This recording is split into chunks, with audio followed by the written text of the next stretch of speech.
पूरे भारत में corona virus का ग्राफ तेज गति से बढ़ रहा है। इसी को देखते हुए पूरे देश में लॉकडाउन भी लगा हुआ है। लॉकडाउन के समय में कुछ मांगे भी उठ रही हैं। इसको हुए उत्तर प्रदेश के हापुड़ में भारतीय किसान यूनियन के प्रदेश अध्यक्ष सचिन शर्मा ने एक प्रेस कॉन्फ्रेंस की और सरकार से 8 मांगों को लेकर बात कही। अगर सरकार उनकी 8 मांगे पूरी नहीं करेगी तो वे धरना प्रदर्शन भी करेंगे।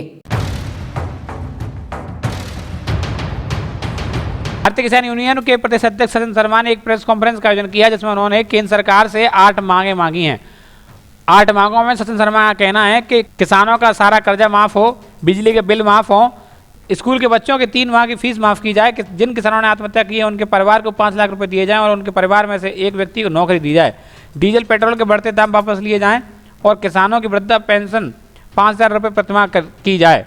उनका कहना था कि कोरोना महामारी के चलते लोग परेशान हैं, ऐसे में उनके द्वारा जो मांगी गई हैं वो सभी जायज़ हैं, जिन्हें केंद्र सरकार को मानना होगा, अन्यथा की स्थिति में भारतीय किसान यूनियन जल्द ही बड़ा धरना देगी।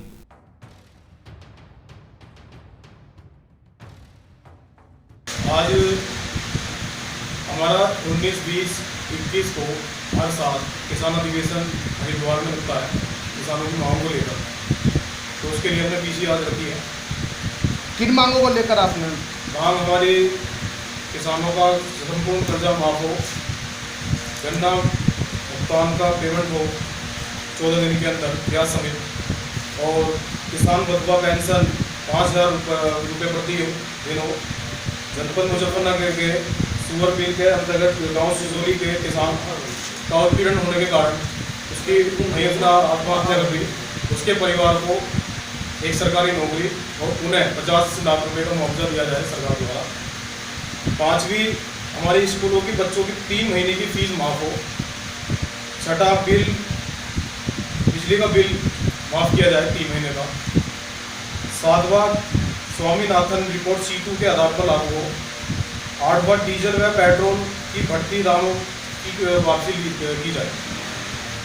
ये जो आप इन मांगों को लेकर आज हमने पीसी रखी गई है और ये हरिद्वार में किसान अधिवेशन में इन्हीं मांगों को लेकर हमारा किसान अधिवेशन होता है। ये जो आप किसान अधिवेशन की बात कर रहे हैं, कोरोना काल चल रहा है, तो ऐसे में क्या ये ठीक रहेगा? किसान अधिवेशन ना करके कार्यकारिणी बैठक कर रहे हैं, जो अपने पदाधिकारी प्रदेश अध्यक्ष, जिला अध्यक्ष, जो पार्टी के राष्ट्रीय अध्यक्ष हमारे चौधरी प्रिंसिपल मौजूद द्वारा ज़्यादा बड़ा कार्यक्रम ना करके जो अपने पदाधिकारी हैं उनको लेकर हम ये मीटिंग रखी जाती है। लोनी में आप एक बड़ी लड़ाई हमेशा से लड़ते आ रहे हैं, भारतीय किसान यूनियन अम्बावता।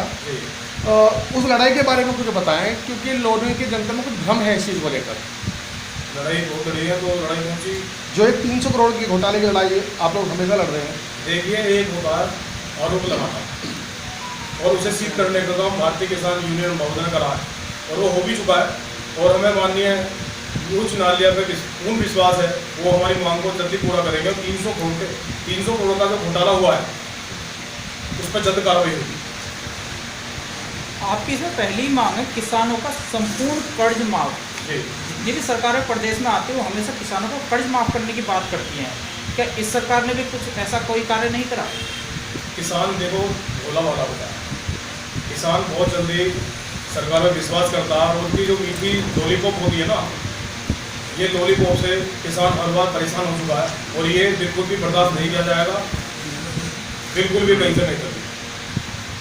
एक आपका इसमें है किसान वृद्धा पेंशन 5,000 रुपये प्रति माह करी जाए, जबकि प्रधानमंत्री की तरफ से किसानों को किसान देय दिया जा रहा है।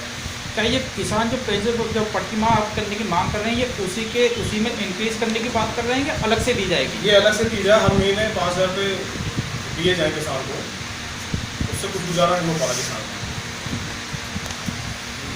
इनमें जो 3 महीने के बच्चों की स्कूल की फीस माफ है, इस तरह की सरकार समय समय पर इस तरह की चर्चा भी करती रहती हैं, वादे भी करती रहती हैं। क्या सरकार को लगता है कि इस तरह की 3 महीने की फीस सारी स्कूलों से माफ़ करी जाए?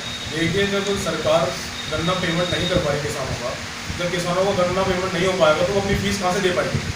तो सरकार को सोचना चाहिए, किसान कहाँ से फीस ला देगा जब गन्ना पेमेंट उनका नहीं हो पा रहा है। अब आत्महत्या कर रहा है किसान, उसका कोई रिपोर्ट नहीं दिखाता। तो ये मीठी लॉलीपॉप नहीं चलने देंगे। भारतीय किसान यूनियन अम्बावता हर वक्त किसानों के साथ खड़ी है और हमेशा खड़ी रहेगी। डीजल और पेट्रोल की वृद्धि किस तरह से किसानों को प्रभावित करती है? एक तो जो खेती होती है, एक टवेल होती है, उसमें डीजल का प्रयोग होता है, जब डीजल महंगा कर देंगे वो ट्रैक्टर से खेती कैसे करेंगे। और इतनी ये संकट की घड़ी आई है कोरोना, इसमें किसान का कमाई का कुछ मामला है नहीं, जो डीजल भी बहुत महंगा हो रहा, बड़ी दिक्कत हुई किसान को। आज आपने एक प्रेस कॉन्फ्रेंस रखी है, किसानों की मांगों का मुद्दा भी उठाया है। हरिद्वार में आपका किसानों का अधिवेशन भी होने वाला है, जो देश के लिए बहुत अच्छी ही बात है। समय समय पर किसानों के लिए कार्य भी होते रहे हैं, लेकिन आपका अगर इन जो 7-8 सूत्रीय जो मांगे आपकी रखी हैं, अगर इनको नहीं माना जाता है तो आपका अगला कदम क्या होगा? देखिए, जब तक भूखी किसान रहेगा, धरती को तूफान रहेगा, किसान हर वक्त अपनी मांग को लेकर, अगर हमारी मांग पूरी नहीं की गई तो आंदोलन और धरना प्रदर्शन जारी रहेगा सरकारों के खिलाफ। आप प्रदेश अध्यक्ष हैं भारतीय किसान यूनियन के और पूरे भारत में आप लोग किसानों की लड़ाई लड़ते हैं, लेकिन पिछले 6 सालों से अगर देखा जाए तो लोनी के मंडोला में भी किसान अपनी लड़ाई को लेकर बैठे हैं। आप इस बारे में क्या कहना चाहेंगे, उनको उनका हक मिलेगा या नहीं? देखिए, हमने उन्हें समर्थन दिया था जाके मंडलों किसानों को। हमने कहा था हम जैसे पूरे प्रदेश में प्रदर्शन करवाएंगे, समर्थन देंगे, हमारे उस पर चलना पड़ेगा, तो उन्होंने साफ मना कर दिया था। और जो अपने ये करता उसके लिए हम खड़े होते थे। हम पूरे प्रदेश की, पूरे भारत की लड़ाई लड़ते हैं और उनकी लड़ाई भी हम ऐसे लड़ते हैं जैसे पूरे प्रदेश में, पूरे भारत में लड़ते हैं। हर जिले में उनकी मांग होती है, लखनऊ उनका घेराव वहाँ विधानसभा करते हैं, मगर उनकी मांगें हमें पता नहीं क्या है।